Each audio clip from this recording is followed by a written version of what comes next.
On a un risque d'embrasement au Moyen-Orient qui est aujourd'hui effectif. Pourquoi est-ce qu'on en est arrivé là? Parce que nous n'avons pas pensé l'après-Daesh. Encore une fois, vaincre Daesh militairement ne faisait de mystère pour personne. C'était une évidence que les Occidentaux et leurs alliés, notamment sur le terrain, arriveraient à vaincre militairement Daesh. Encore une fois, là où nous avons manqué de préparation, là où nous avons manqué de vision, c'est dans ce que serait un après-Daesh. On voit bien aujourd'hui que l'ensemble des acteurs internationaux sont complètement désemparés par justement ce qui est l'après-État islamique. Et donc, nous nous retrouvons dans un contexte où Donald Trump ne trouve rien de mieux à faire que d'accroître les tensions avec l'acteur iranien, ce qui crée les conditions propices à un nouveau conflit, où Vladimir Poutine est manifestement dépassé par le contexte diplomatique. Vladimir Poutine qui est arrivé dans une sorte de mise en scène, comme une sorte de héros qui venait finalement secourir tout le monde, défendre la planète entière contre le terrorisme en intervenant en Syrie. Et dans ce contexte-là, il avait pris l'initiative, notamment du point de vue diplomatique, en tentant de faire différents moments diplomatiques parallèles aux négociations qui étaient plus pilotées par les Occidentaux, et en tentant de démontrer une efficacité russe, là où finalement les Occidentaux semblaient être moins efficaces.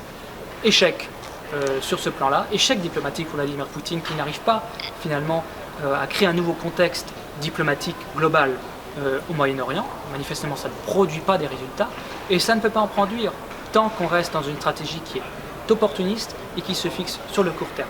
La diplomatie de Vladimir Poutine, sa faille, c'est celle-là, c'est qu'il est opportuniste et sur le court terme. Et là, il rejoint aussi M. Donald Trump, qui est aussi dans l'opportunisme et dans le court terme. Et finalement, nous aboutissons à une aggravation des difficultés de cet après-Daesh, à une montée des tensions, à un risque de guerre aujourd'hui qui est présent. Et cette approche court-termiste et opportuniste est finalement la mauvaise option.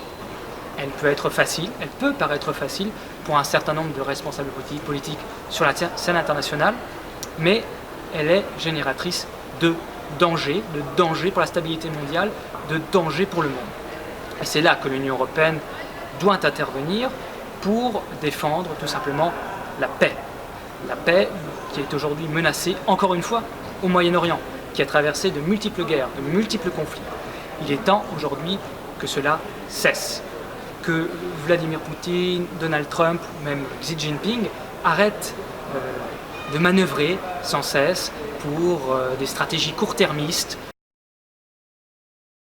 Aujourd'hui, ce dont le Moyen-Orient a besoin, ce n'est pas une stratégie pour monter la pression sur l'Iran, ce n'est pas une stratégie pour créer les conditions de guerre avec l'Iran, c'est une stratégie pour la paix. Le Moyen-Orient a besoin d'une stratégie qui puisse permettre son évolution pacifique, qui puisse permettre aux sociétés moyen-orientales de se développer, de se structurer, de se consolider, qui puisse permettre l'apparition de régimes qui soient véritablement au service des citoyens. C'est de cela que le Moyen-Orient a besoin. Et c'est l'Union européenne qui pourra apporter cette évolution-là. Aujourd'hui, sur la scène internationale, il n'y a aucun autre acteur qui puisse défendre une évolution pacifique pour le Moyen-Orient, qui puisse défendre la perspective d'un avenir où le Moyen-Orient serait en paix. Et ça, aujourd'hui, c'est une priorité qui me paraît absolument essentielle.